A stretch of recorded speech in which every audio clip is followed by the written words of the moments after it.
จิงกะพาปกายพายพาเจ้าเซนฮัลโหลก็มาจะไปเกิดอุเตนังนองเซนนมโจเมฮันนติวเตนังนองเซนนมโจเมนังนองเซนนมโจเมนังนองเซนนมโจเมฮัลโหลประเทศวะจอยลากำมินินปกายหงนาดิงโลปีตะโจมุตาย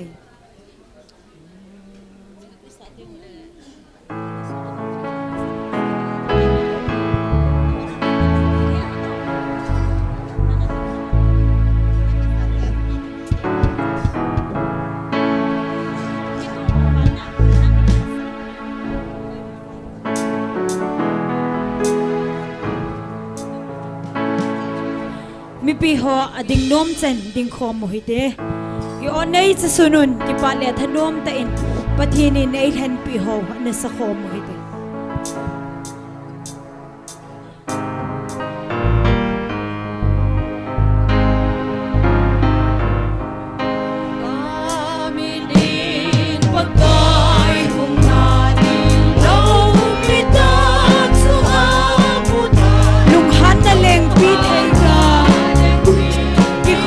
จูจิงยิมดิงเงินอามานโกลเพปังอา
khat saten la sa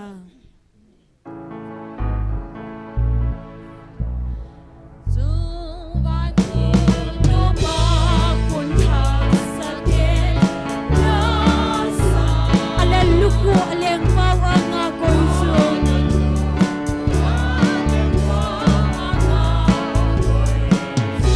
Leise lung don lung sina hel kafe Mithem khat saten kipala asabe Jesu ba choyo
Hello, hello, hello, hello.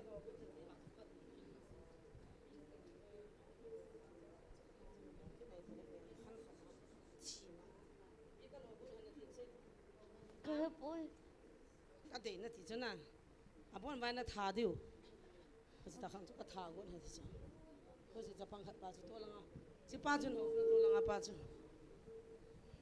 langa to langa pa chu no abon no vai tha khat na school khat na even na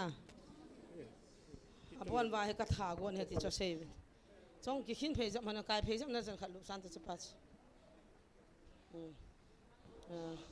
amola ko he japan lip jap jong mo he ong akizama ko he ong mo hin ai bang abon wa tha go no hin hi chi chin ho pi han no chu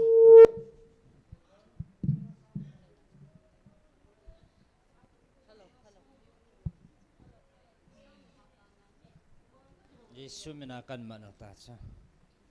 ipi na logo no ham cho loi he ipi ne ham thare ha thare tha ding no ipi ne he wang thla chilha hoi la na mo hoi ya cheng chilha ne he wang gam gama ipi ja na tha go no wang ipi su ki lo ham thi phong fu thing phung a phu ve hoi la ipi thing phung o ken ho nei no hoi la ke ham chi chong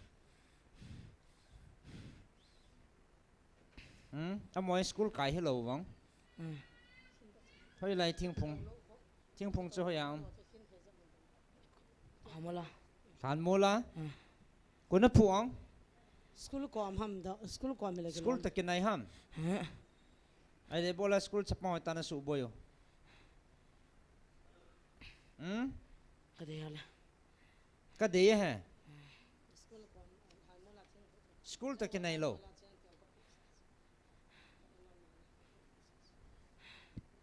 no school chunga chapang ho chunga na chu na lungo hanga amoni psu mo wang ima hotel na ho he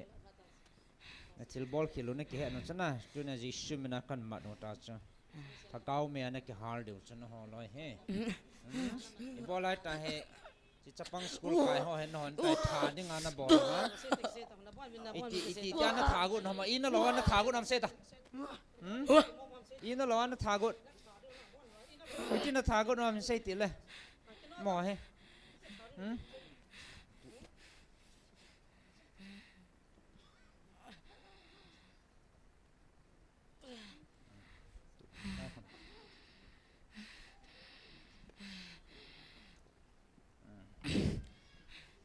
iti na tha gu no am se ta ina lo na tha gu no ham indon but jisu mine thajim de ha thajim de ipi thajim de tha chi mit ding chaba iti chapang na tha gu no ham no cha dian jal na chu chu ina lo na tha gu no bor ha bor ipi bor pi ti ha voting hoi lai na vo pi wam chipa hoi lai na vo pi am izan na ki tho ham no ni khat khat hoi lai na vo pi am hoi lai na su na ta fa apa sam nomam jisu mina kan mat no he agau me chu nomam no ni chi chapang ko lo le kha sim lai ho tha ding su mang de na got na ya chi chila ya Adai cha cha. jisu mina kan mat no ta se se ja te itina tha got ham Apa nak vo chimit. na ka vo chimit Vo kita vo re. vo kita vo na vo li tho de na ti da no sa na adang la Kala cha cha.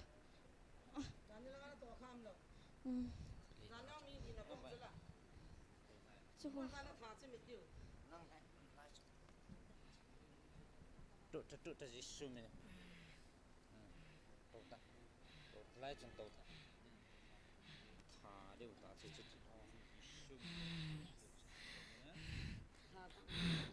ta chim ma hme tao le tun Sound.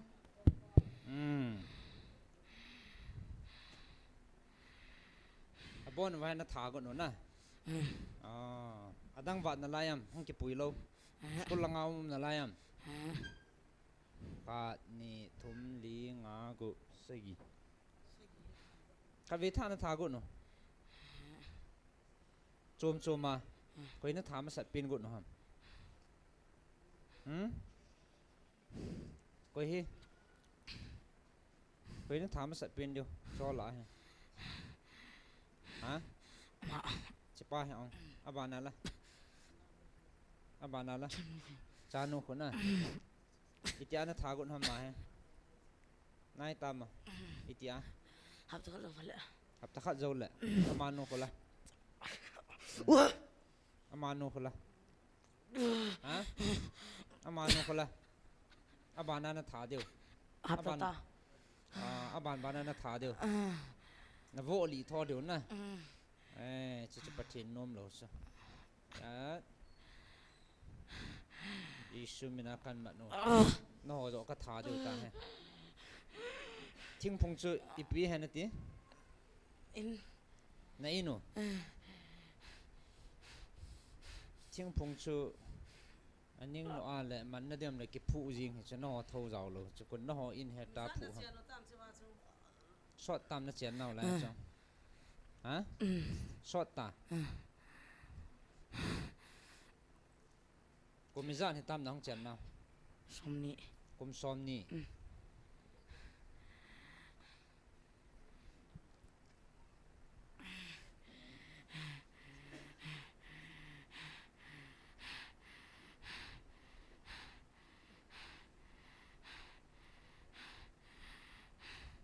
อีกโลเดียวตามฮะ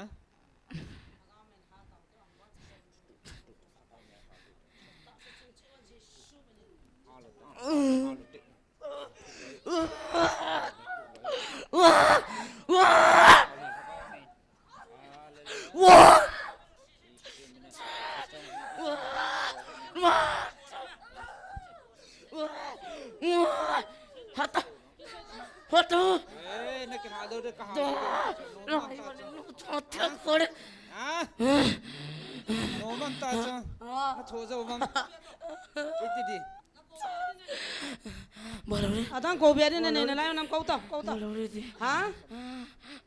Kau biarin nenek bang.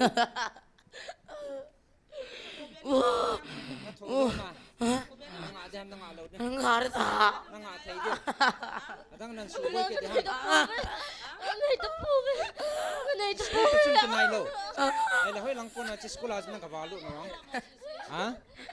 Hoi langkon na sekolah aja nak balu no.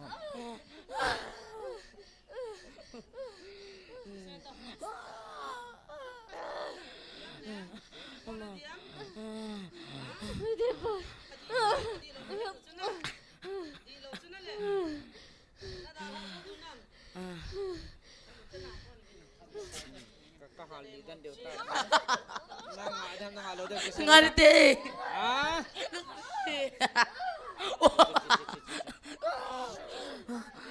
Nada nadi. Ngerti. Boy ke dang.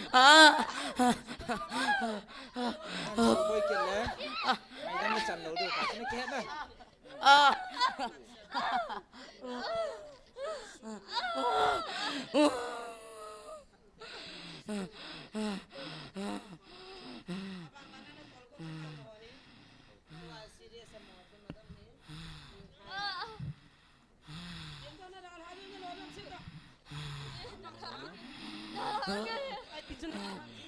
Nan bol kit di.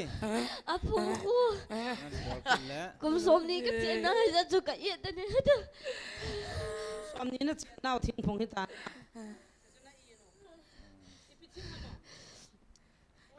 Piting ha. Buat tu yang bah ting pung tu.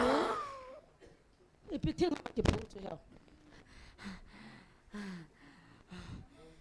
Ting kat ke pu ha. Hello.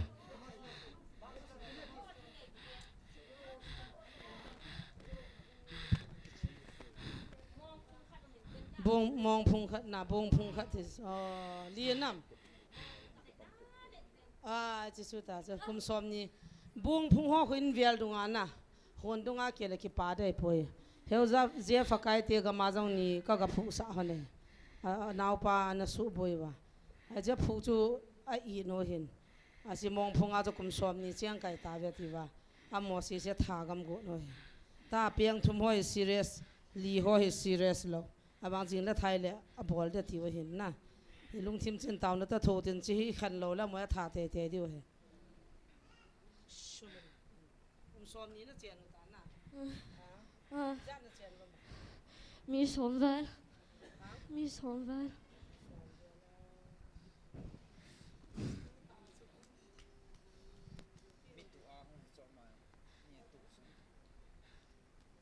กุมสอมนิเวลนะเชียนพิตานะตาจะมีสกีหินท่าเดียว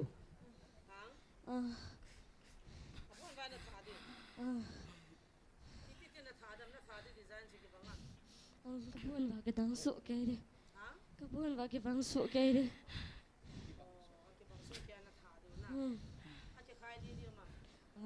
Lo. Kapuk nama. Lebih salah tiru. Tiu hung dup din na avo dio tiu hung dup din ako si tabang ahom dio naman lawat si ti ho ko na hiji sa bol go no ji shumen tu ni man tawin la GMFDI munahi na ho tabang hagaw di lo kaw do ho ki mat namun na he no chuna he bam ha he no chuna le sare suang lan he no ta namun lang wan he no bam ki na mun hi non na sabon ta he nom lo halio le halio taute sapang ni chak Hallelujah.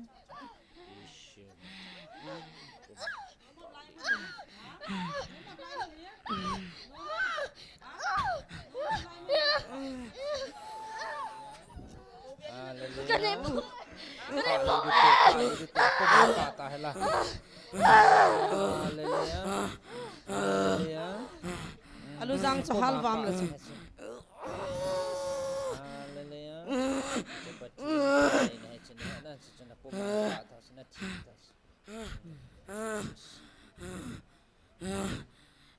Jalanan to kha ke jaham.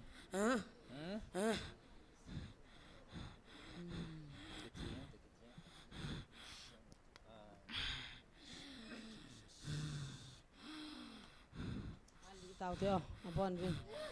ni jang apa ni kyang te ko shoot is sunning hallelujah lord ate shum hali ta te o tha kan na bon vin ji shum min ti gam je na zra ji shum min ti gam je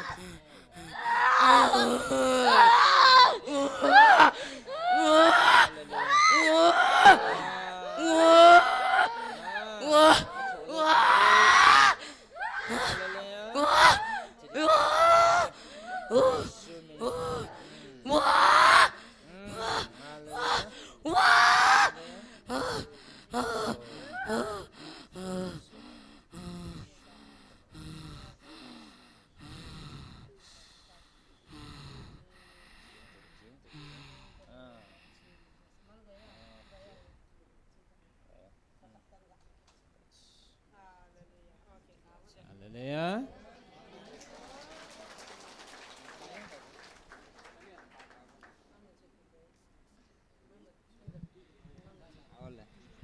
Namini piham, kone tam mai,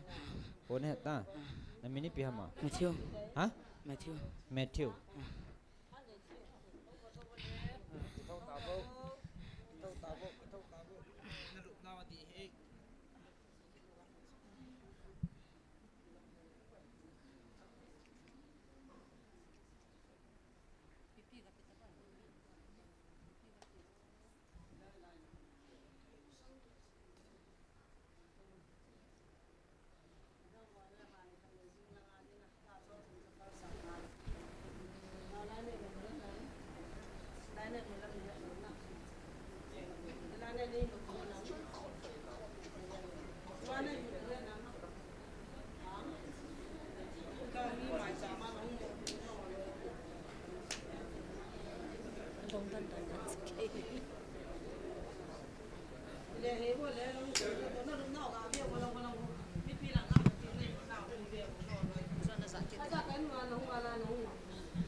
oh ano chú si san chỉ hâm oh là gì sưu mình ok là khá là gì sưu mình le đâm miếng ta vô nào vậy con này kiang hồ na dẹp pi nào cho phát chất nữa vậy là rồi anh ta phát chất ok gì sưu mình phát chất oh mấy bằng riêng là gì sưu mình con này kiang hồ mấy bằng riêng dẹp nào thiên kiam khả năng cái gì đông dẹp mà dẹp mà tháo đi ta cho mọi người lo vàng vàng ya chỉ tập bằng đêm mutin yêu giống liều hẳn upai lá upai chỉ lại hết riêng hẳn nè lẽ tu ni hin ai trái bol học hi lung thim trái tàu vai pan điều hin na mi mà xí lại ya limong cáp gì vini sopinu vini tên ai cho chana thua này lẽ cái ni mi đập đua đi ông cái dạ hòn trái tai và nuôi ai cái thần vào luôn ta na ya cho tu ai cái thua vai tàu cho pha hin chỉ cái thua mun khana ai ra cái bol cái xây hơn xây và cái bol bong này bol cho cho khi kia là thắt xịn mà hin ta hay bị cha thì hỏi bắt thiên in hú đó vậy tại mi segi cho thi đinh bắt thiên hú đó vậy tại ít tàu nào ít bốn vai tàu nào raเลยquay rong riêng tập vậy này kia nó thầm ta chúng ta lâuนั่นแหละตาโซ่เสียน้ำพระสมณเสียมินดาบวตบังอาคมน่าทุลังสีน้ำอาเปะเสียสวยก็ที่ปุ่มปีอาเปะเสียสวยทีอาไม้จะคนเวทงโนจะคงอาปีนาวเหรอฮันนุ่งตัวบังอมหิลนะจะลังอาเตียนยังหากิเมว่าที่อาไม้เห็นปุจันสันยังเกยตีเกยแต่ละปุจันของกาเบดเฮ้ยแต่ฮันนุ่งตัวบังอมยังจะละเบียนจะลังน่าดินเทียมบ่อยดินเทโลน่าทำน่ะจังอิชุมน่าคนเป็นแต่ละคนละนั่นแหละนั่นตลกสุดอิชุมอาเจียบน่าอิชุมมินเจียบกิตาเจียบดานุเหรออิชุมมินกิลันตัวนี้สมอนเนี่ยตะเวียตัวชิวตาจะไม่ดินเทโลนะอิชุมนะน่าดินดิตาซาเลยจะพัฒนาปีเก่งน่าดินน่าจีน่าดิเหียนะอิชุมมินน่าดินดัตสพัฒนาซาเนี่ยดิ้งเต้าเลยดิ้งเต้าอิชุมมินประเทศนี้คนละแก่งอีปีหัวชูไงนะบังอ่ะจังเทดิ้งอินจิชูมินินจิตละสบวยหัวดาลเทียงดิ้งอินทุกันไปเว้นักแก่งตัดวอลเลยนักแก่งตัดวอลจิชูมินินนักแก่งตัดวอลนักคนหัวจังที่คนบอลวอลที่คนไล่คนก็ดิ้งตีนั่งอย่างไปกินนมเขียนตาไล่ขันห้องดิ้งดีบ่นั่งไล่ที่คนบอลที่คนนักคนหัวหลังนี่ที่คนบอลตัว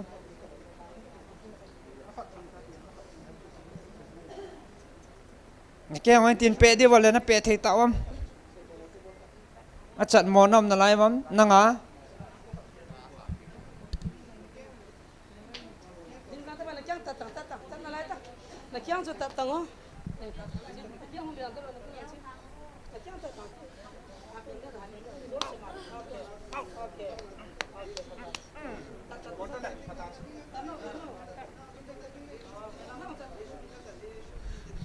shoot his son in hallelujah touch okay put it okay start it touch up down bottle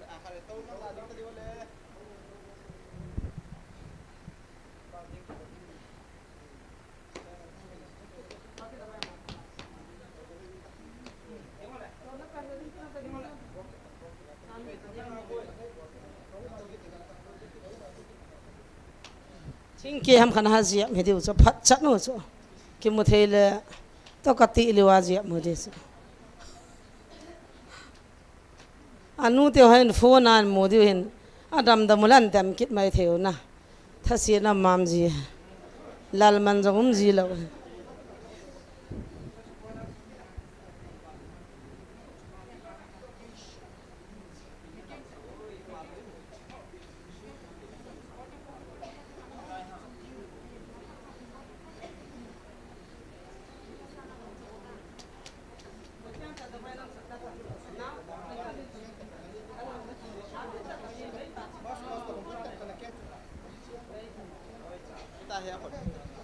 เจี๊ยบน่าว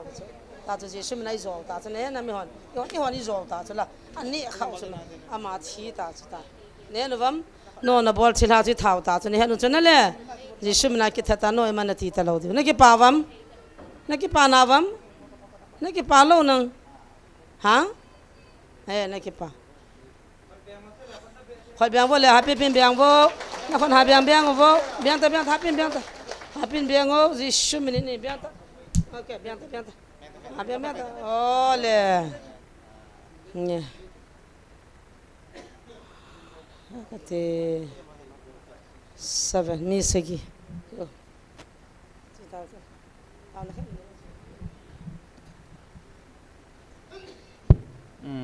Garzo này pe upa patin thangwa này pe vin. Hallelujah. Patinin ngai lo vin chi chapang khoi lo neo cha ho pi hi tia he mu the lo thangau ki lon het thei changa vo kitan vo hen na ipuna vin tunin slai muna tauna iman agau om dan slai munan bel thei vin yo tauna pan inala thei vin tunin ji suminin hu do nam tan ai tabang garzo ne pio velin pathini thangwa ve lungilin pathin thangwa na lungilin non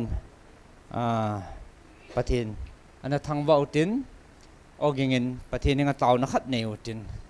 pa le ki ho salanga khabana kaga boi kit deu hetain pathini nga ki pa thu seute hallelujah hat sunung ka pathino tunin na thil bol thene ki dang ta te ho na cha te nei umpi nei man sawa chilaya kho helova ta sa na kho ta thoa he chi school muna ko na hong ki pui ka cha ka nau te ho he mu thelo thagau ki lo hon het thei chang ani ten attack han bol ta ven ke mo tha na i ma cham pon tunin namina su da ma ma namina galzo na ka chan ta jivin dam na pi zalin hallelujah na min theng kan thangwa ve pakai asuboi ten hin tong khit loading jisu min tu kan pi ve na thisanin kan sel go ve galzona damna nei pi na chungna min thing lo pi za am ta thangwa in mailam hin kho na khod kan vop savin na min thing thangwan ki pa thu sen ka bon savin e hu hing pu ka pakai hing jing na je jisu krista min kong tawun hey amen hallelujah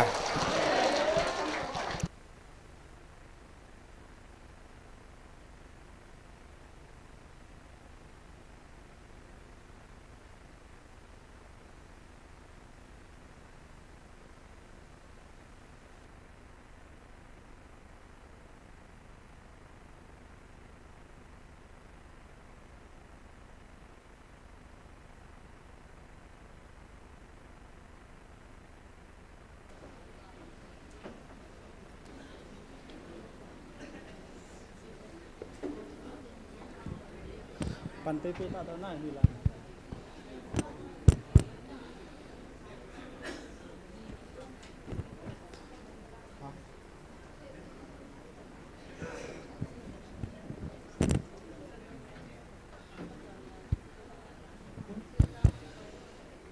pathin lopina nitin phatinei musawin tunin jong pathinin halopina chate musawin hagau sagi amang thading thila kausion su mang ne ti ho pathin mina hu dom zalen pa pathin thangwa ne piwe hallelujah amen pathin lopina changjing ta han tuni jong pathin endam nei pikit win ei mo hat man hilowa tuni chan ge al hagau ga sa jing thea chukel hagau mai tion ti ko jing thei ko yo pa pathin hi zina velin jong pa pathin thangwa ne pikit we bible chang mun khat hin sim da inge First Korean bung som na thum chang li apa chen tham han sim suinge ngei lu na hin ni so ta atho jin he jong he pi na hi ngei lu na hin thang set a bol poi ngei lu na hin ki chang wa choi a bol poi hoi jong o hoi tho poi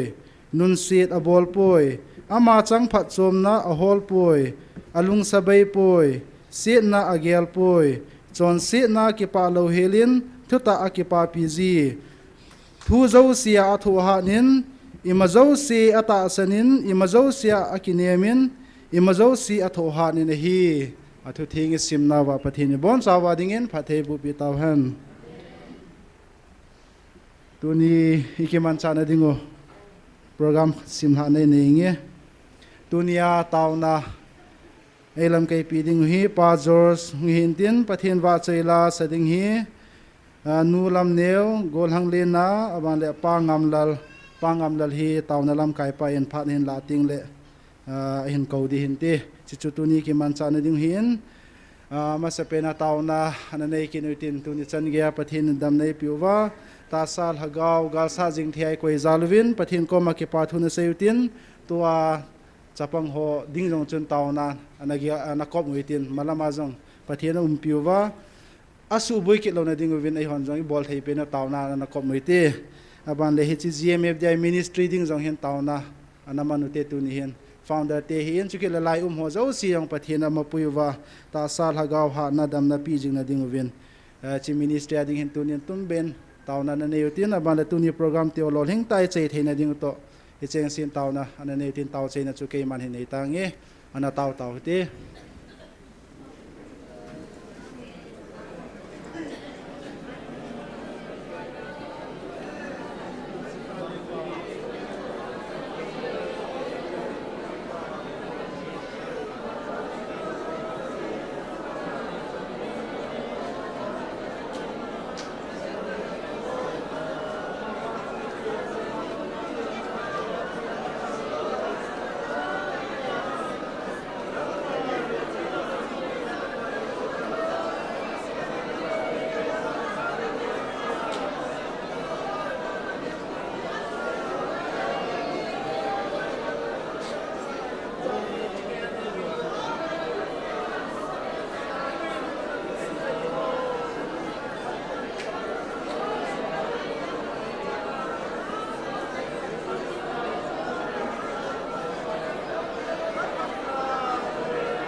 ka ki po ve pa na cha nei ngei lu na nei lung si na nang ma nei chen zalwa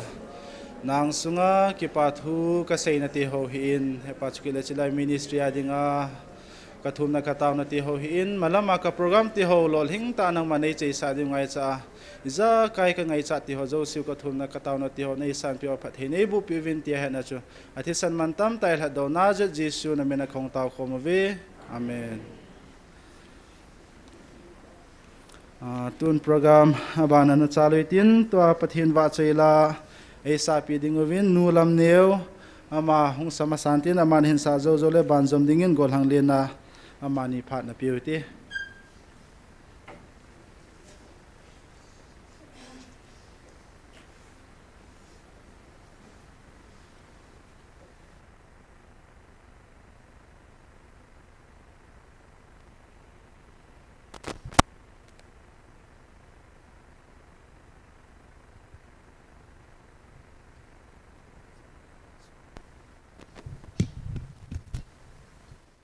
Hello. Awak cila sedok thai dengan dam na le phat phai pe apa pathen thawa na ka hen pe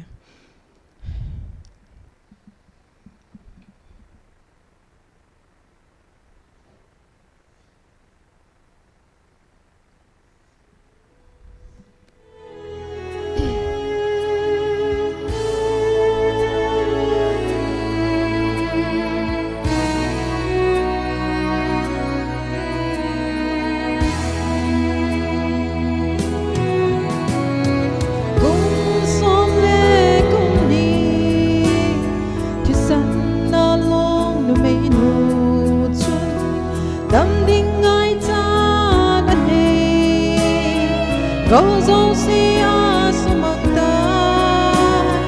lo thêm ai thêm đê đam na pi zo ta lo anat na chung ba lo pi na na sing ye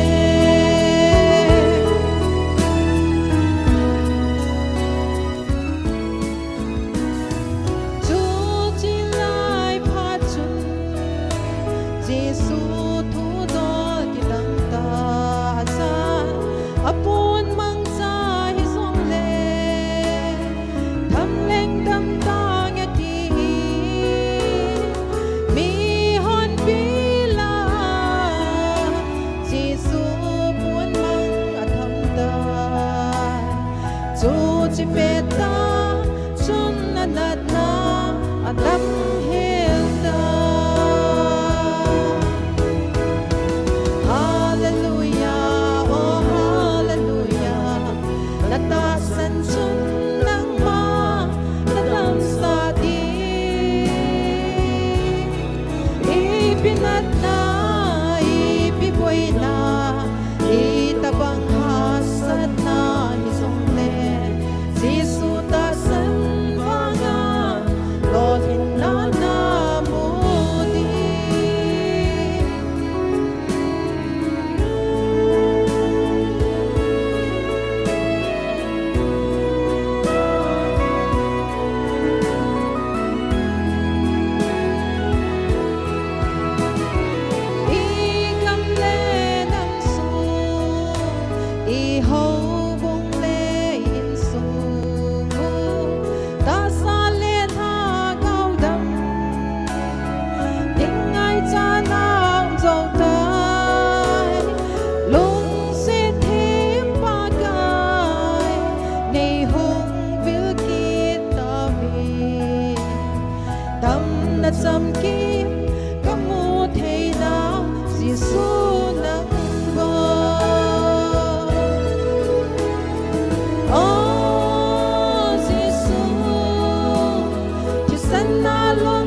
thầy bộ bị tao hen cái kịp vậy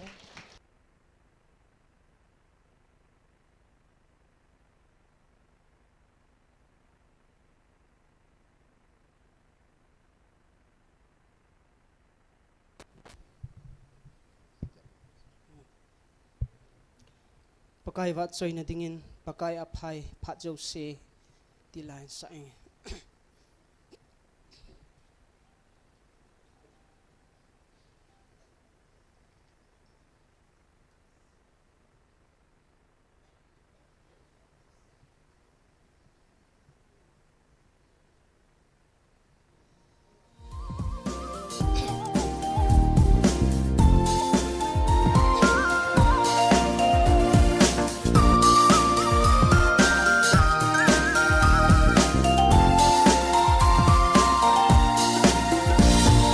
pakai aphai phat jo se ai ho ding in aphai a ngai lut na chul pi nei lo a tha jing nge li sim min pakai aphai phat jo se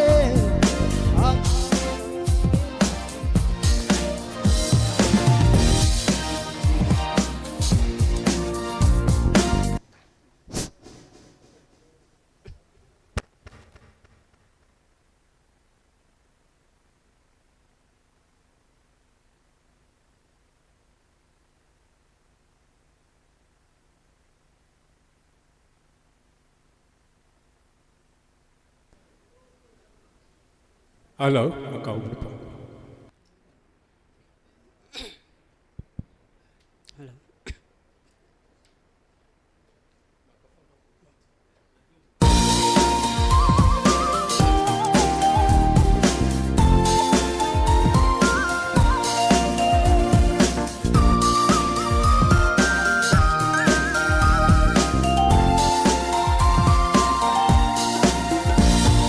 pakai aphai phat jo se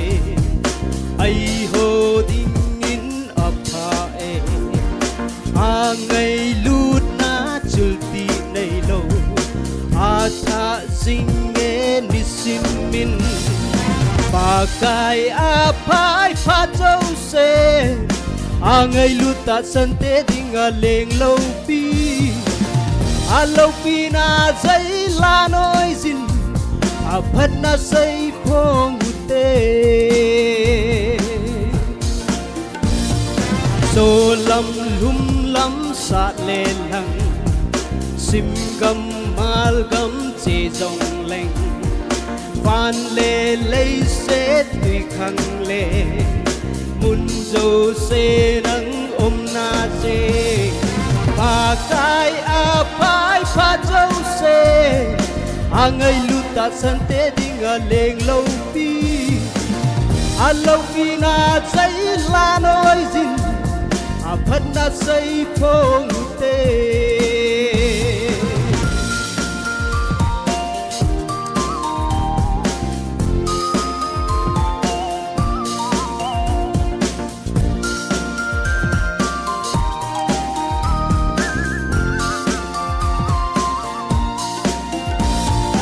hay na hu nei pe za le ne ting don ding nei pe za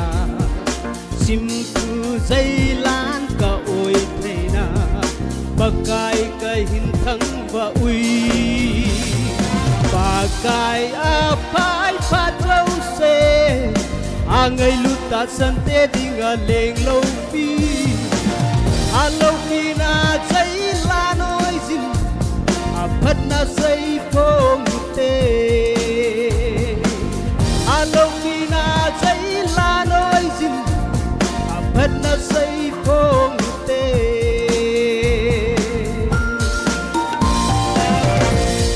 kaki pai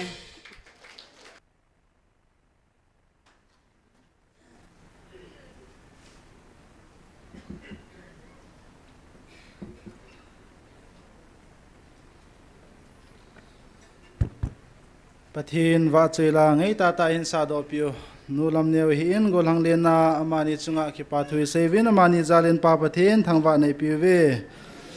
tuin phat aban hana chal kin tin tunia tauna elam kei pi ding pa jors ama phat hin kila in tin aman phat hin la sunga pathin wa chela sading pangam lal jong hin coding in kein het se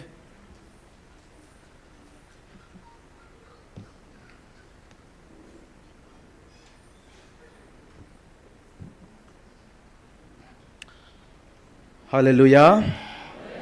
Mangpan hun hoi hun pa tiang pia in amun siang tawa. Tu ni tan chiang hagau mei te chi kwang thei ding adam na tiang pia zen mangpan tu pina tang ta hen.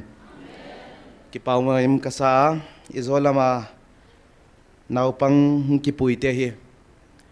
Imun pathian lo pi nai movin hagau bang za khat hu do tin om tan mangpan tu pina tang hen lan. Tua nau pang ki pui te hi student te hi ke jong kan neu la ya kan kai na school a hin toy teng phai a hin a sing thing pung jong hi ken jong kan mu hin 2001 la vela ye sport ki nei phale chinoi la wang ana ki tauji hin alian mini in jong koi zo lo de hin a let dan mo kamu in chi a school a jong keong kan kai hin 2001 la vel kuma hi kan kai class 4 kan semin hu chen chu hu ja in hi en ima cha ki hello ima cha ngana ki gel khalo ai wanga hi tenga hi het be na chi na hagaw lama chi na kamu jen jong mangpan thu pina tang hen lam azia chu hagaw gilo te teng na na hi dai hin mo nang le ke ni het hei si wa hi na le amu le mo ki puanga hin ki pa hwai min tu ni honen he gen dong atamin hotel tu lai hi thil so jong hewin gen sangen ilung tangi hewin ilung tanga het so hilawa ilung tanga he pathian i bonwin tu ni tan chiangin pathian de bangin hin khwai mangwin mangpan tu pina tang hen lan ki pa huai ma azia chu tu ni hona hi pathian de banga kalsuan mi te hewin pathian lung to thupia zui te hewin hujen tu ni tan chianga pathianin ang mapui jen jong lo pina tang hen lan azia chu ei nam inam pi te hi kayet chiang en hi hang sang kang sa ka sa mong mong hi inamu ta sa chila jong adia khula hagaw thila jong hi kho sa na be te hi hui namu bang jai chi le inamu hi hagaw thila gen daleng hitenga hi nizakwa wali tau hi hagaw gilo puina hi hen lan ana hitale adem ho chu hagaw gilo hon nopta koi lo diu cho ningkuma isopi pau ne het nung kata sanin sampin a chou chu ne het wa ama bol hilo alo su sit cho chi cha lunghang be sia thau to thal to a chou le sampin a bol ai wa nga chu ke mo na he ti chu i hang san da no na ai wanga ka gen hu chu bange chi le hagaw gi lo hi le tu nia adem le atai tam ho jong hi so che hi ve ta nop satan jong hin khwam mang si veu chin an ne tui don jong thailo hang ki koi de a hi wanga hitenga hung ki puang pen hing jing ha chung nung pathen ngai lut pathen hi zia tu ni chana na damu chu a hi wanga hilele chi kharum na lai but grace period hung be de ngai lut na phat umahin hi ngai lut na phat hung bei teng le na mel ma diu chu hung tam de hi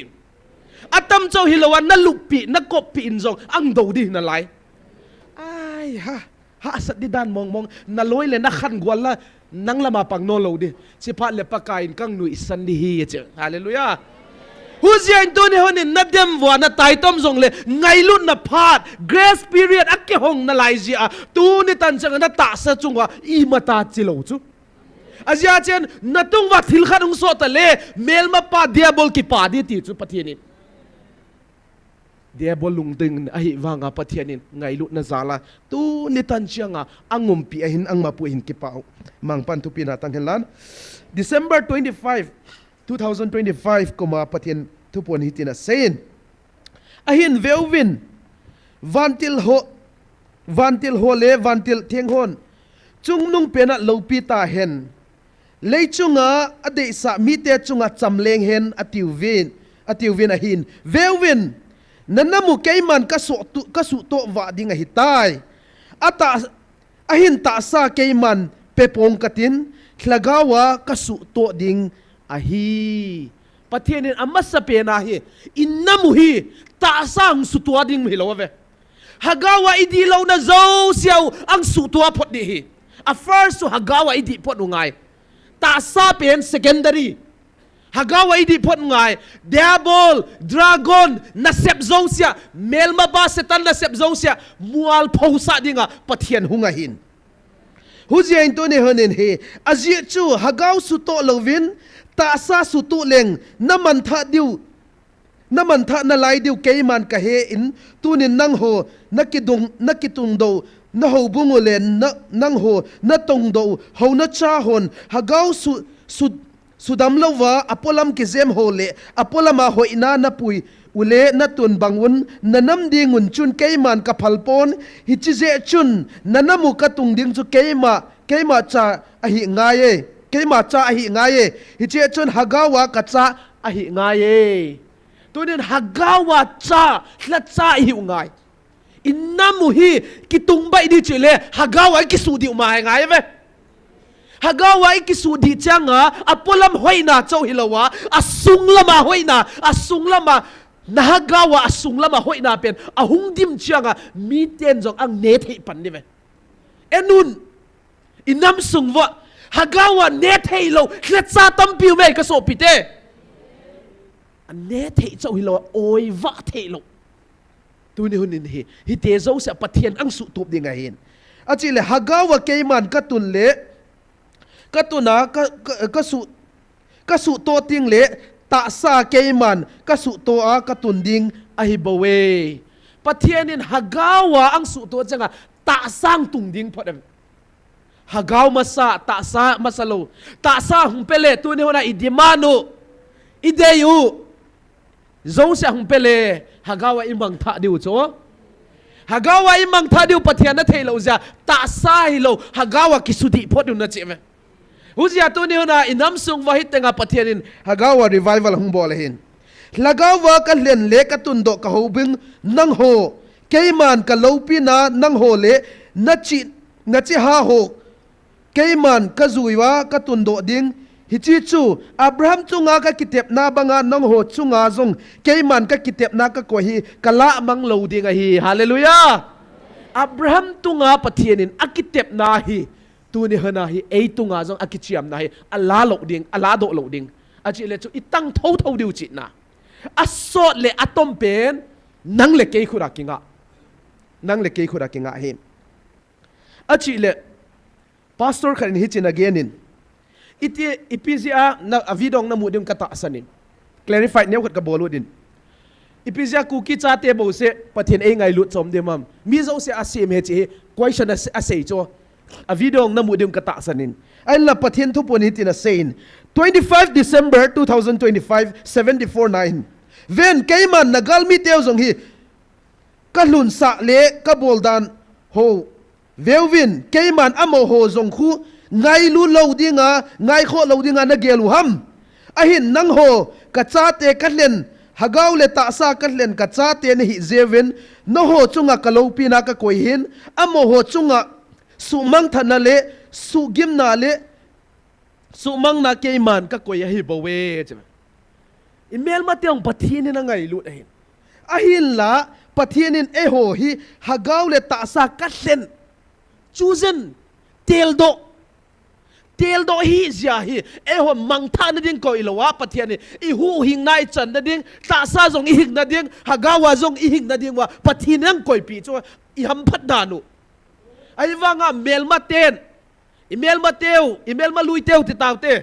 atunga hi bangki ko e chi le amo tunga hi su gim na le su mang that na akoi chu bangzai chile pathianin at asil siam chat I zong le atate angai lut achomo menchen adei len achomo menchen adei len lo atel tom lo atuam me hi huzia hi te hagaw lama chi na ngai hagaw lama het khen ngai huzia in 14 July 2025 in tun nang ho velvin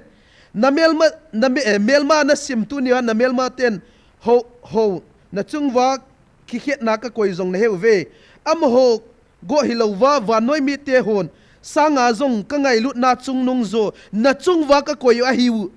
ve hi je chun keiman ngai lut na sangin ipizia inemiti le keiman ka gon sa le ka nam dei len ka ngai lut ka cha ten hi jevin koi hile hi ching ka ngai lut na ka dei len nam mi te chunga gal bolding le doding ki sa phot chu keiman ka din te pi ding a hi bawe hallelujah tun honin hi pathianin hi ama to guan sal ama program sa chi hi hedwin achi lek tun hon ai van noi le se te sanga jong ang ngai lut na ang it na sang zo pathian nang ko hi ho jen tun hon ni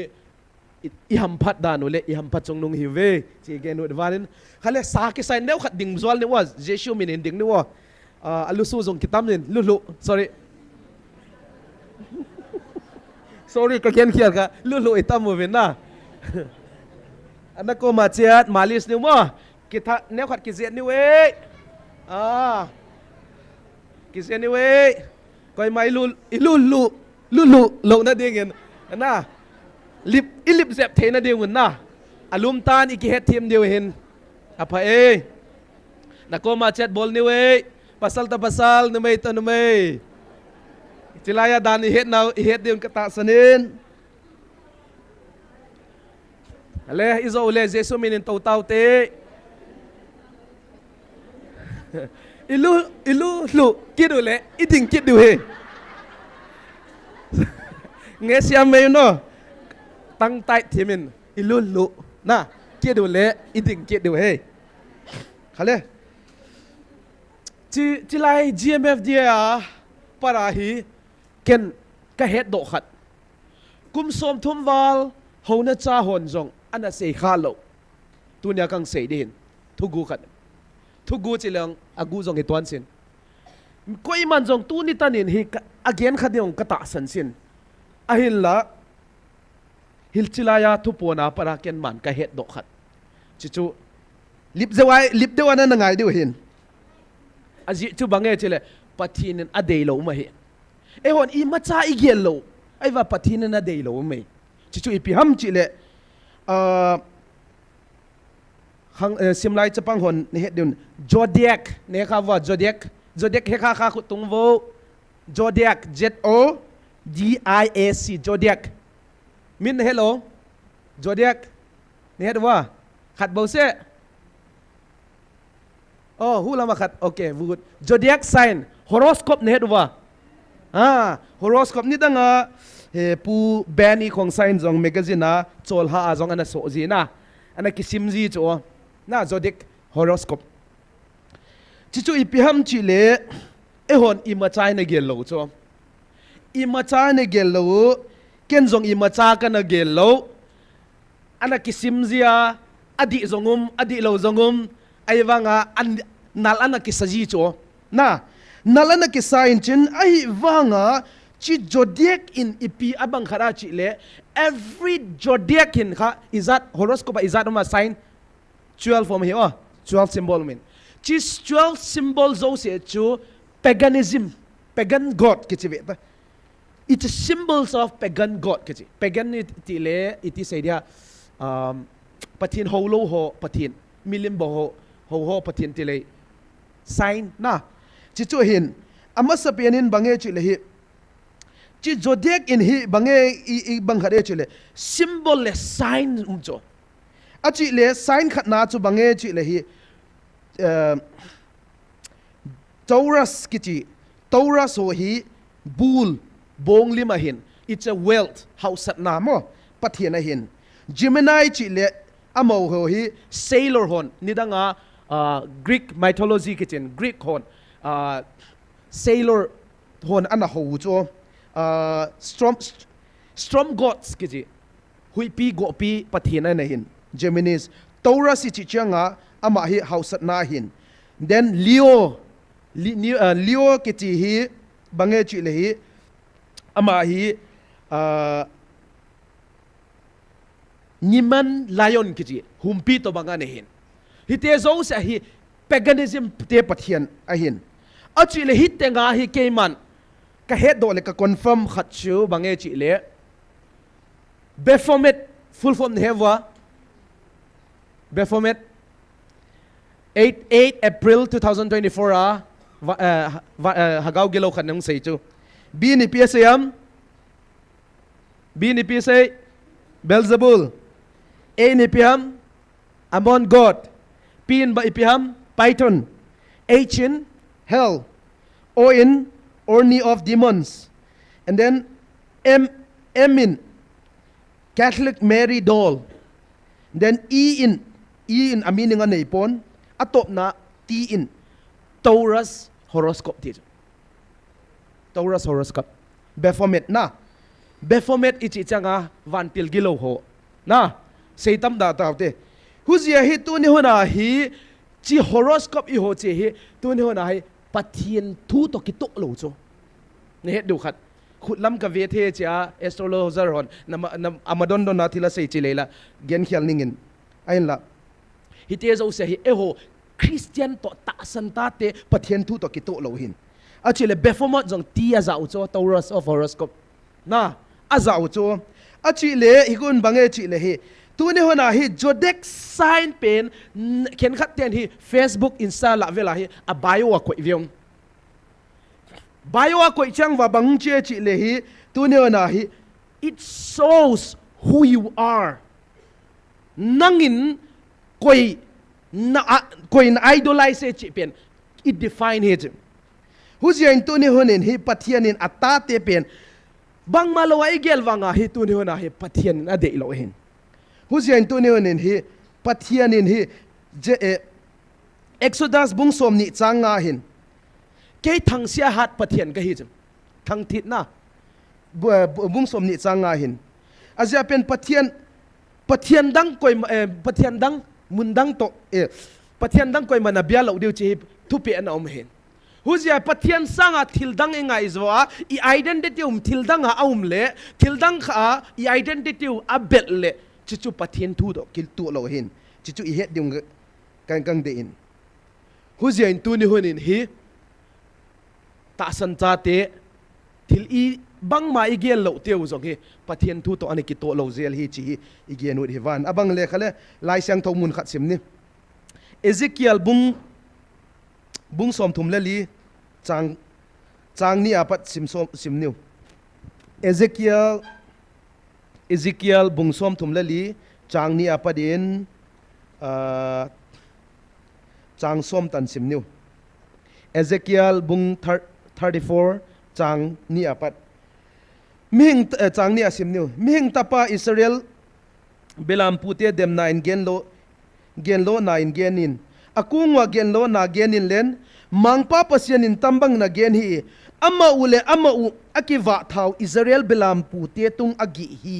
belam puten belam honte awa ding u hizolo ama changthumna athu te na newa amulte puanin na silwa akiwa thau te na thatwa hinan le belam honte na wa siu hi changlina azong khalte na sushat siwa achina teu na kem dam siwa aliam na tela na tuam siwa noma umna tela hing nuap pui kya siwa amau tela na suido siu hi hinan le thagum le gilo nai na tungwa vai ahom khum u hi changana tua chen belampu umlo zia in amau te akithe zata wa tua bangin akithe za chiangun gamla a gamsa te an aswata u hi changuba kabelam ten tang sang te le mual tung la a awa vai ta u hi ahin kabelam te leitung makai a akithe thang zo siang ta wa koiman asui si wa kenla kakan khesi u hi changsagina tua zen no bulam belam pute o mangpa thu ngayon chang get na mangpa pasien in ahin a kahing lai sia a kabelam ten belam pu anei lo wa kabelam hontes samat maya ahing wa gamsa te answat aswata wa kabelam pu te la amau ama un sui la wa hinan le ama ule ama u ake vawa ke belam honte avasi u achi hi changkwa na to zen no belam pu te o mangpa thu ngayun changsom na mangpa pasianin tambangin again hi ngayun belam pu te ka dodinga hi to le ka belam honte sisan man akhut wa ka pu dinga belam te ava na u ka sutop dinga belam pu ten ama ule ama u ake vanon si ding u hi akam sungwa padin ka belam te ka hundo dinga amau te dingin an ahinon si ding hi achi hi mangpalai siang tho sin te bor ading gwalzol sailan tunion hilai siang tho apat bange izil khiat chi le belam puten abelam teu athau neuwin hu chau hilawa azong khalte asu hal lawin au hi lo le akit achina te su dam lo aliam te su dam no lowin awa mang thai ta vua awa mang chiangun gamsate adinga ana so uche tunin pathian tuponin bange ang gen jong iet diwe hona chaten tuni hunin amon sumle pai amo anga amo oiwa na di chawa na sem taw ngai lut na sem non lo I na sem non lo hu changa abelam te wa bang hian khat te se tan thanga o kham the gui the o enun gal zo a padin jong gala isi sanga kham the gui the si kitam zo mei the tawe hite koi responsible abelam wa mang te tuni hana velam vamang te en kainol lo athau te that na lai athau that chau hilowa adam lo te jong sudam no lo en kainol lo huzian chang sop na bang tung tai chi le mang pa percent tambang gen hi belam pute ka do dinga hi hona cha te pathian nang do dinga hi pathian ni na tung wa siat nang tu ko dinga hi ni kho khat chianga vewinตัวเล่เบลามฮอนเตสิสันมันอขุดว่ากับพูดดิ้งฮีใช่ไหมเบลามสิสันหากาวมังทั้งเตสิสันอาสิสาเตสิสันนัตุงว่าเกยมันกับพูดดีใช่ไหมว่าเทียนน่ะเสียจ้ะเกยเสียปนเบลามว่ามังเตก็สุตุบดิ้งอ่ะเบลามพูดเตอมาอุเลมาว่ากิวานอนสีดิ้งู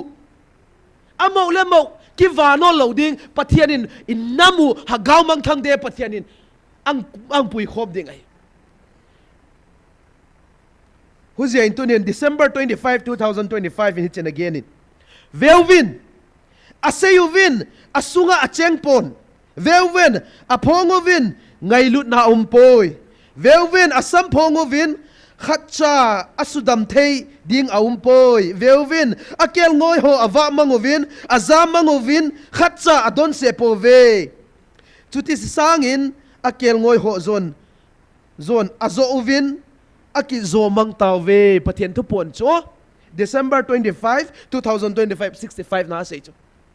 hi bible tang chang to kitu chet hona chaten tu ni hona hi ina sep ding wi bol ding lo mo i bol lo jawa hi tan kitunga hi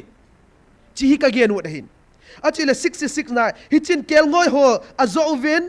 a le nan apai uchun ama ho sunga aki hleng do ding bo chun alunggul tawe hichi chun keima lunglam hitapon hichi chun akel ngoi ho akizo manguvin amo ho oiwa na ding bowin na atong tawe vewin keiman ka lungal hlaipoi pathina lung hlaipoi vewin keiman ka ngai se ka ngan se kel ngoi ching ho hoya hitam pathinang hat cho pathinang ko cho keima ka lung hlaiboi ti cho pathin lung hlai lo cho bang je chile ikel ngoi ho che ho ni ho na cha ho na wa thau diu hagawa nurture diu hagawa ga tam pe suang diu hi wa suang mala sala oi po ama ho oi wa na de bo na atong tawe keima kalung hlai poi di inam sung wa ikigel phadunga e ho na cha te ho tunion pathin lung hlai na he lung hlai lo nang tung ning hi chi ka genu hi wanin huzian tunion in hi pathianin atate ang it atate kanam dei len cha ang tel do tate hiwin huzian tuni hun pathin dei bangin hin khomangute ti ka genu divanin amasai tauna khat nei phodutin tauna item ding sei katin tu niu na hi inam hi iboi nau hi thil dang hi pon hagau lama het khen na ita samjewa ka ti udin inam mo sungwa hi hagau het chian na hi inei theina dingin tau ki rutin hagau was spiritually blinded kitamahi azia chu bangje chile hagau ai het khen thelo changa tu niu na hi eya dinga kipuna hin akhat na ani na pathianin alopi na ho ato gon ho a plan banga a machal theina dingin tawute e ho ma chu adang tua ki panghe pathian lopi na ding ho pathian lopi na ho zong hi adal tu le adang tua ki pang koi madang hi pon email mate hi pon e ho ma hi pathianin ate bangle ama lungel banga inam songwa alung tup ho amol so theina dingin zong tun honin tawitin alin athumna inam sungwa hi lung khat na ipoimo ovin lung khat na hi apoya ki poimo apoya poimo zong ki thei ai wanga ki bol theilo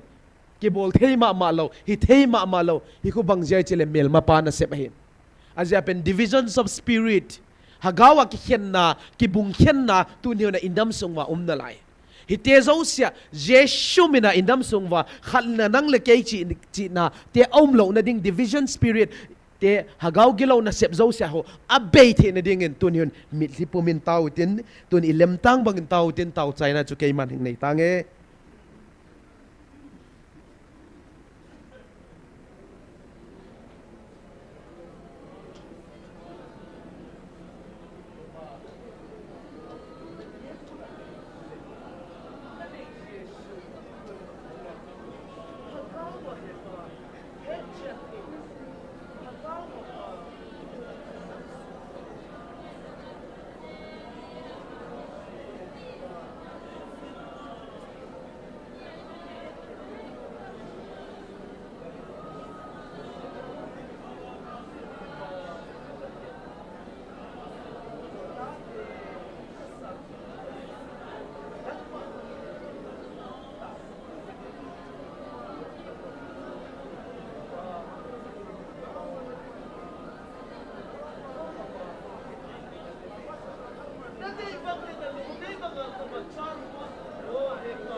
lu se tumang pa tunin natate na anga ka hingkun ve pa nangin kanamu sunga to gwan nangin til tam pi plan jong na ne he pa nangin til zo sia ne he so ge pa na kyang bola ki pa tu ka hinggen he natate ko man bang mabol the ka nei siu hinan le ka nei Jesu vale le asunga zo se siam tu kalung tangule kalung gel zo se nangin ne he pa tu ni hunin nataten na anga kathum na zo seo gimnam tu ya hingsang sa apa kagam sungule kanam sungo pa banga kapavwa ngai lut na kakikan khomwa kanamupa khovel heda nang man na hingtung ding ding chi hinang makitep nahin o tu den hepa let your will be done in my nations kagam sung kanam sung wa ding na de bangin nangin hing mapui tan le hing nangin hingumpi tan le hing panpi tan chin ne keng bola ka hing tu me pa gen khial gen wal ne ngai dama gen kha ta sun teng gwal zol tan chin nazar jesu christ menin ne keng bola ka hing tu me tun isopi pau pa ngamlal la sading ko vaile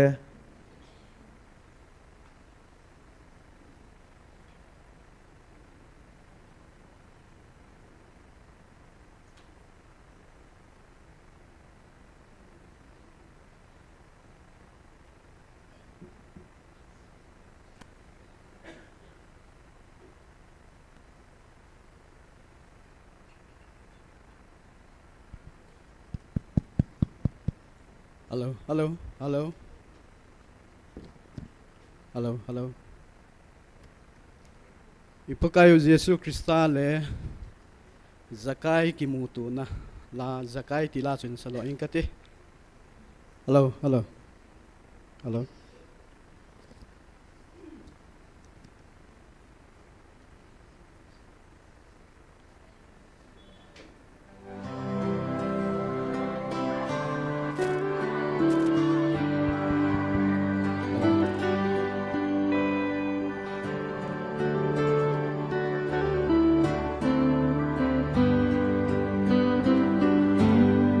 Yesu Krista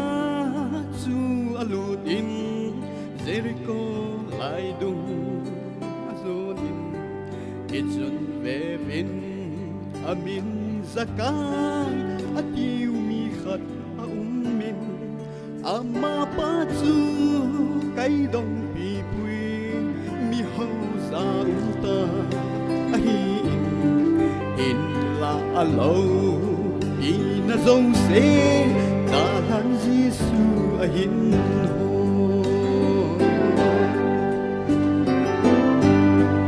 zakai vang su mine ahin mi pi lai dong a pakai su apu kei po amu po ezi patun masangam be atsum al ay zalin ay babung asang kain agagaltay o Jesu na mel mun omin kahunye kahunye sumlepay sanadang kasose Sangin ang sokay sampe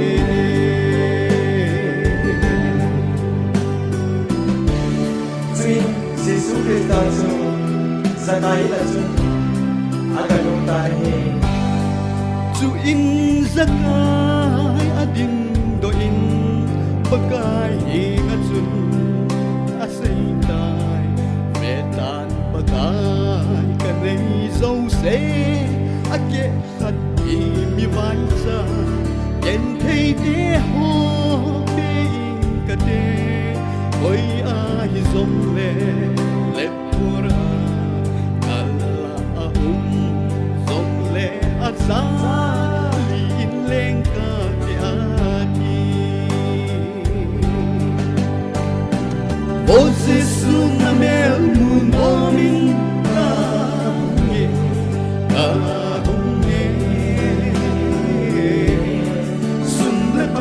sanadang kasose sangin ang sokay sampe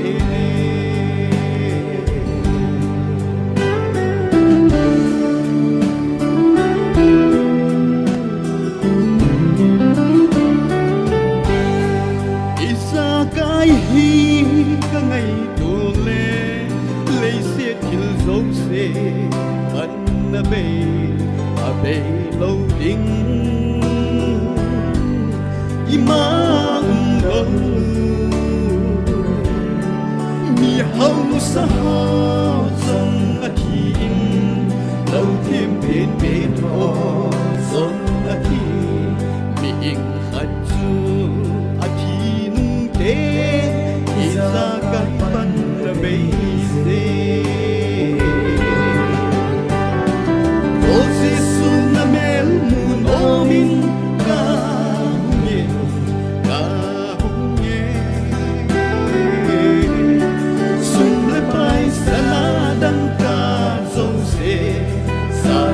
ang so kay sa bene o Jesus na mel mo min kami ahunge sunna pai sanadang ka so se sakit ang so kay sa bene sunna sel sanadang ka so se sakit ang so kay sa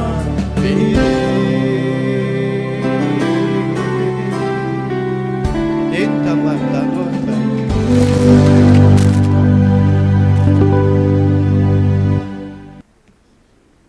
kipa me asiso pipa awang ngai zengin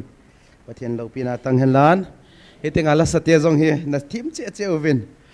na siam che che hanop che che in pathian lo pina he kil mangin hamaba na paitonion phatin in live in Adia kholin tu ni honi he Christian ta ten hi ta san ta ten hi thil neu khat hi ebol lo ding wa ken ka dei khat neu khat kang gen dinga ama sapen in hi Christian khat hi ya pathian oza ta san hi le double life hin khwa athwa ban nei lo ding double life ka chu no bange chi le Sunday chianga gospel de waoma Monday chianga na hin khwa hi akiba alo le iko double life ke chi Sunday chianga na ki khop chianga hagaw mi banga na dingen Monday chianga na de ya zalian de wa nom pen tu ni na Christian ho nei si it's not a faith it's a performance ibo cho hona ho pathian na beina na kaya ki khoma na kwanen ahidan da smart de na umin chen Monday changa pathian dei banga nom lo le tu ni na hi you are not worship you are doing a performance apolam hoi na di cho tu ni ta san ta te khoimun omjong le every day nitenga pathian le na ki kalu na ta san naw akizop jingu nga ye nakizop lo le apolam hoi na chau apolam moi na chau hin khwa na mangwi azia chu bangjen chi le Matthew bungup chang som li le lia he no no one can serve two master mi khaden so khaden pudi as na atong khom thei shi chi Bible in chang de ni hum huzen revelation lamai gen ta van nalum le lumila na vole vodun je pathian ta nei le himlan satan ta nei le hium chi pathian thupia mi Bible azong me huzen tu ni hunen he ta san ta ten jong he ibol lo ding wa ka de khat chu he le gossiping minium khom le mi khat ki dem khria mi thumium le mi khat ki dem zel tu ne ona satan in aman cha hi gossiping hai bangjai che le mi na dem wa mi khat na su nya mo le satan sanga demon sanga hobung izat khat na su mangu cho church na ta sa ken physical charge ka sei lo cho na ta sau hobung bangza khat mi na su sia thim hopen setan na mangcha huzieng tu ne onen he mi soi siat mi dem siat mi adinga a hoi lo zo sia zong Christian khada na hi apiang tha khat nei le hitang i tok sanunga e mi adinga thil papa mi adinga hamphat theinang mi adinga hin theinang na genu nga e mi khat na vekhewa mi hin khwa na khewa mi hin khwa hi lo lo na gena bangena hamphat biding Satan man cha na hiu chu nam Satan nang man cha lam zo na ki hello cho huziang tu ne honen he mi khat na gen siat wa mi khat na dem siat wa hi le tu ne na Satan man cha na hiu chi hi de kiet deu azia chu efesa bung li chang som ni le ko ni tin se nakamu ki pa thu se na ki nakamwa ki patin thu sia pot si helen hina le a kho dan bang zelin a bol hoi dik thu hoi chin teng pot zo hen angai khen mi te ku nga happy na a hi the ending in don't let your wholesome talk come out of your mouth, but only what is helpful for building others up according to the need that is may benefit those who listen. Azia pen efesi bungli chang som ni le koi ni china ge ni athum na hi pathian ni ngai lut na ten pathian na chon set na sang ka ngai lut na sang zoi tai chan nop nop bol the ding a pathian license sang pi lo ehon grace ngai lut na hi granted ai la lo dingu o pathian ni na ngai lut ta vele na chon set na sang wa ka ngai lut na sang e chele o nop nop bol jong le kho poi pathian ni ngai lut ni ka kisia ka pang khale it's not that hilowa hi pathian in ang it na zal pen ang it na pen granted an la lo ding azia pen pathian lung tha na tunga tung le nanga ding a hi na tunga me am ki sung bang ding husian tu ne hunin hi pathin ngai lu na hi granted ala the lo hi christian te ta san ta te ka so pi te azia chu bang je chile roman bung gup chang khat le chang ni a igen i simule tua chen bang igen ta dia happy na apung sem the ina ding i khel naw i un ngit nget dingu ada hiai ngit nget lawa e te khel na site bang chi khel na hing the na le na lai ding na lai dei. How can we live in any how can we are those who died to sin, how can we live in any longer khel na ato bang chin hin khwai mang thei dei chi tu ni na het ding hu chang alina idol spiritual leaders ehon pathian zonga a satan tu ponin zong no ho milim hodi ta hoten achile tu ni na hi spiritual leaders ha gaulam kai te hi i holding hi love bangje chil amo pen iza dingo hi ma hi iza dingo amo nang gai dingo hagawa anga hagaw anang pia dingo ai wanga so cha na cha amo wa umlo cho jesu bo se so cha naw me ka so pite huzia in tu ni honin ehon pastor te na sei cho pathian tu pe banga ila du hi lo cho pathian thu pe chu atom hin chen amun hagawan ang va diu chu huzia in tu ne honin hi I het khenu anga ye azia pen first korin bung thum chang li la apara chang sagi tana iet le hi khen ke apollo pol khen khatin ke pol achia chang sagi na again le iet le hi bangje pathian bible la iet le to chin akhang sa pa pasian ya aswang pa bang in ai sia tu atui sabhamin kichian zo ham sangin. So neither that the one who plant nor the water is anything, but only God who make things grow. Pathian chow in til bang kim akhang sa ve pathian te lo in til dang bang ma bol the lo hi chi he dingun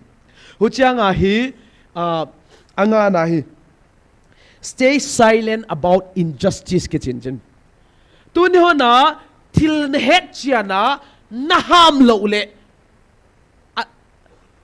na het chiana na ham lo wa na pau lo le tu ni na I agree hi chi you are agree to something tu ni ho na til na het na sa na ham lo wa Adia cha na pon ngam lo le ata san lo to ki bang hi chi na ham ngam lo pathian tu pon la Adia cha mi het ding la zau na ham ngam lo le ata san lo to chi na to ki bang hi bang je chi le proverb bung thum 31:8 and 9 hi chin again hi ham thei lo te ding nakam ka in len asite ding a ki gwan sa mi te tunga thu gen pia in nakam ka in di ta in thu khen in len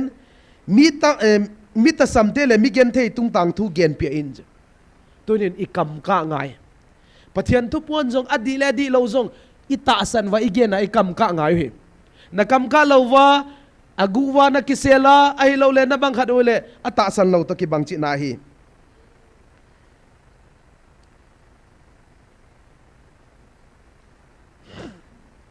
hu chiang in hi agup na sum le pai pathian sanga sum le pai ngai lut zo nai tu ni hi chon set na hin sum wang asia ka chipon a hin la pathian sanga sum le pai ngai lut zo hi chon set hi chi ka sei no min bang jai chi le tu ni honin pathianin asil siam zo sia te pen pathian sanga thupi zo le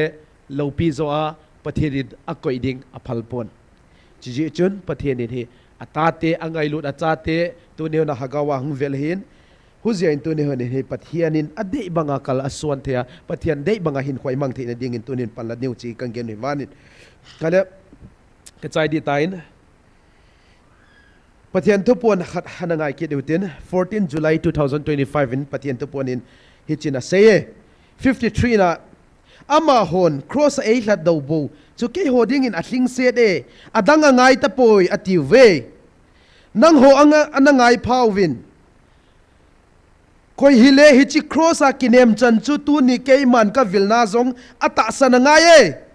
aje chu hichi cross a kinep na chu lagaw hin na ding ngai cha hi boin koi hile hichi cross a ki ngai chan chu tu nia hagawa hinna dinga ka vilnaw ata san angaye hallelujah tu ni hona hi cross ai kinep naw hi huop tenga atling sela tiu cho ai wanga pathian thu pe he chi koi hile hichi cross a kinem chan chu tu nia keiman ka vilna zong ata san angaye ata san angaye pathian thu pe he it's not a request lo cho nong ta san diu he chi lo cho ata san angai e it's a command na huzia ken khanin amahon ei khat do chu bo cross ei khat do bu chu ke ho ding hling se la ti chu mo achi le ai wanga pathianin hichi cross a kinep na chu hagaw hu hagawa hinna ding ngai cha hi bowin koi hile hichi cross a ki ngai chan chun tunia hagawa hinna dinga ka vilnaw ata sanangai cross a kinem tan chu hagawa hung vilna zo ata sanangai kombo chi na ve ania pai gai achile 54 na hichina sein aje chu cross a klat do chu na ta saw a hipon cross a klat da chu thildang a hipon nehi naw zong a hipon lagaw u a hibove cross a ngailut na hagawo kahung hlat do hi bowin koi hile cross a hlat do na kinem na nei neya ta san na nei chun hagawa ngailut na kahung vil na hi ata sana akisana nga ye to ne na hagawa cross ang ambang khat na hi to ne ta sa zong hagawa zong aje chu keiman cross a gal ka na zoin hichi cross a gal ka zo na chu na hin na diu a hin ta sa a cross a na hagaw hi ka hlat do hichi hi tunia hagawa ngailut na ka hung vil naw zong hi akizop mat angaye hagawa hung vil na to cross a hung tat no da do nai ania akizop ngai khat zong ki pai thelo khat zong ki la thelo ania pai khom ngai achile hi ku chau hi le hu hing na tang thelo di chi na ve alam dang dan mo pathian tu po hian a ke sei pon aje chu cross an na hung hlat do zong keima ka hin tunia hagawa hung vil zong keima ka hi bo ve hi chi ki zop mat lo ho chun hoilanga azota hoilanga asu chom ding ham aje chu keima ka hi bo ve ta sa cross an na hung hlat do na pau keima ka hin tunia ngailut na hagawa hung vil zong na pau keima ka hi hallelujah tuni hona hi hagawa cross ang tat zong pathian hagawa hung vel zong pathian hiteni isu zoblo le khoya I ho diula cross a pathianin hagawa hung vel na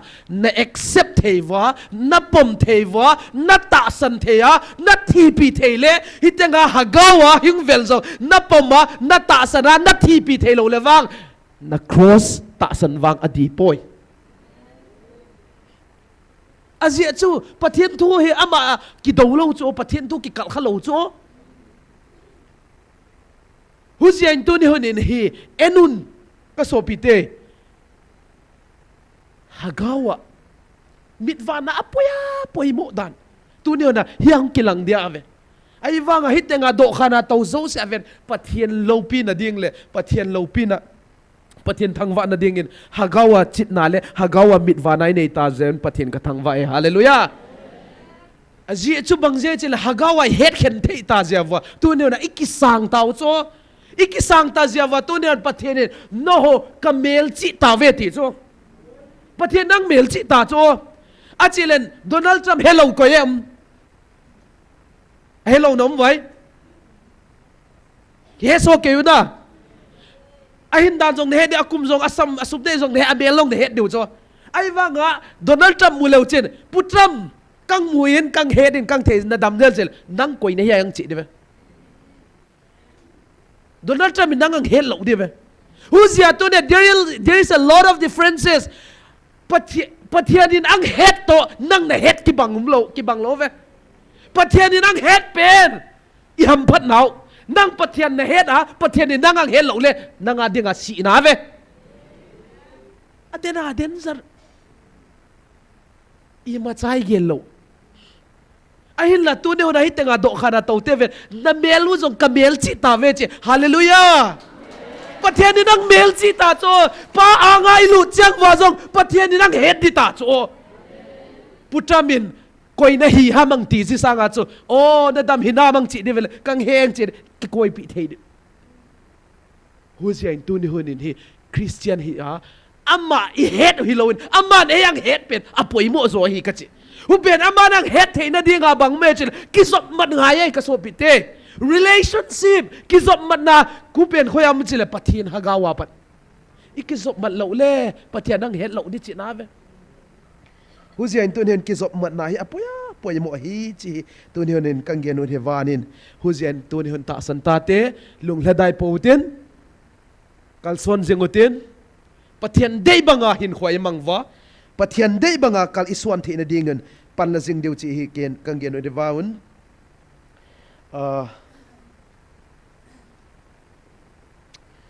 tunin tauna khat nei ke duten tunia na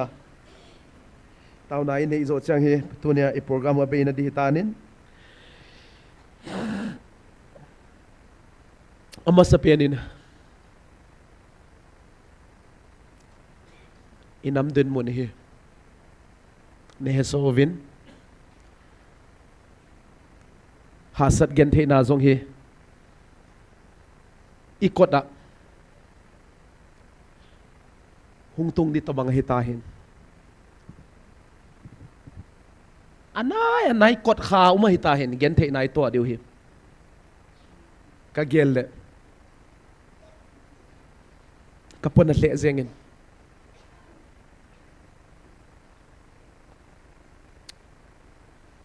nang leken bol the ibu nei pon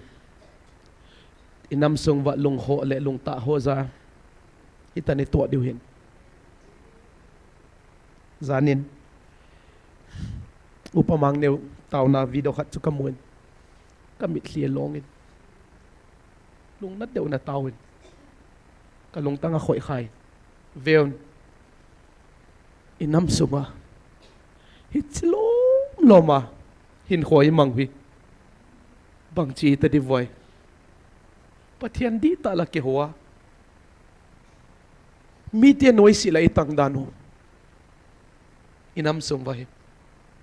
mi te noi si tang danu igel lang po na domin ahin la ka ki pa na khat chu amun siang tho in neuvin kinep nai neuvin lamet nai neuvin ta sa le hagawa zong hu hing nai chang diu chu ka ki pa na khat hin ahin la enun so pite ho gen the na ha sa nai to changa ko ye kap ding na unaw khat ne ding nei loin hin khwa mang tale na bol thei zongum lo na mit li hilo hilom mo ipon na ding dan veon so pite mi banga zong zat tam zong hipovin mi khanin thil khada bol zong le aveng to amini gen le atolwa ki thei te hiuvin itom dano ka gen ut na hin bol thei zong i bang mai nei von ilung la ta de ovin tu ni honin adia kholin e ho ata san ho pathina nga pathian bon kit nu inam dun munu pathian in hen keman na namu kasu to de chi pa pathian hen Abraham kitep na banga pathian inam tung e ho tunga inama kitep na hi thol lo de hen hozian tu ni inam sunga dingin tawutin tu ni na inam sung ma thil so zo se zong hewvin sei sangin zong ilunggelin hewvin tu ni i taw diu hen khatna ani na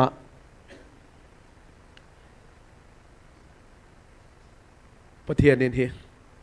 izo afar izo makagen bangin hagau siang tho tai tomte adia khola thupon tai tomte zong he atung wa hi pathian in na ang sepwa ngai lut na to lunga ki heiwa pathian ang bel thei na dingin tau pi utin pathian in inamu atop tana inamu ang pui kal kai na ding jong thum niun huzo changin atop na dingin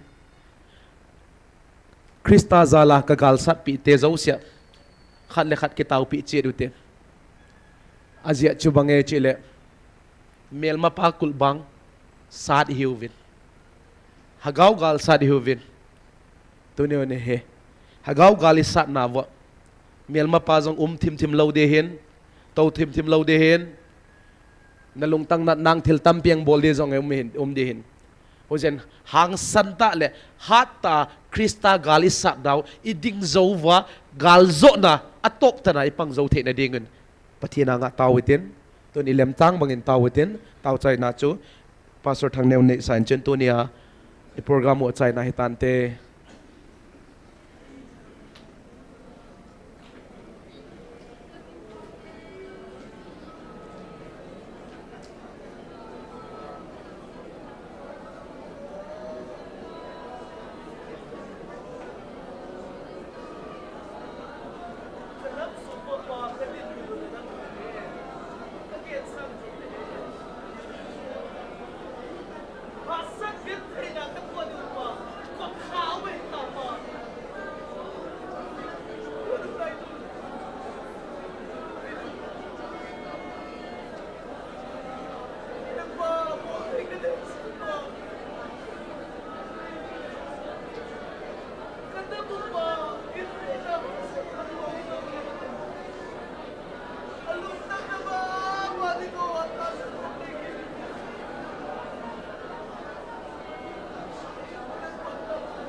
Amen. Hallelujah. Kapau hing sing hat sunong pathin. Sa kahiu pot sit na in. Zaul sa kahilabo. Na tisana na latdo. Na oza na sa kahiu pot sit na in. Na o kazate tenadivin pakay nangin. Gali NIKHO vin. Him la talin jong NIKHO vin. Tisan jong NIKHO vin. Kum thum sungin lo chelung ta te kom na la yo ve. Kanam piu ki dal ham lo van mun kat san ding wa NIKHO na wa pakay. Diabol al hep la a. Da muna apui lu ding kom na la yo ve. Lung se tan tunin kat sung wa thil hung ho hi. Kanam pum piu ai mu mil hon. Kha do na ne ya pakay. Athi lagaw thiaw kai thawam theina dingin. Tuni in nat sa tening an sena bangova. Lagaw me tuni ni khwa kan ti khom na wa song. Ka ke pa ven min theng ka thang ba ve. Ka taw na ho nei bela pi ven. Lagaw me jong nang nei suhat be pi ven. Ati khom sang lagaw mi le tha tha nei pi be ven. Adin ka ke pa naw wang pakai. Ga lai ta nang ma oza ka hi nam nat sa ka hi naw pot sit na. Lung mo na nei pi hi si lung mo na hi nangin. Ki ho ako nin lamang hi ben. Nei kol sa pi ven. Tunin ni khojong na lat sa pamang sa kataw khom nao. Apana patu zot san ya nei pui lung ta jiv ning ki pa thu ka sayun. Jing ni khwa ding a jam mit san sia. Na lagaw thing ne ki thu pinangai sakinin apad homa. Lengpan na lalto na apanat sa ten ka bol ding ova. Nei thu pi utu to nampi ding a poi mo pen. Hitsil hagaw me ti som kit the ding. Na wang bo na. Nalagaw ting til bol the na amit san si pakay kat sungwa na lo pinanang man hin koy tan tiin e hu hingpu kapakayo data hingjing na ju Jesu manin kahong tao khomove. Amen.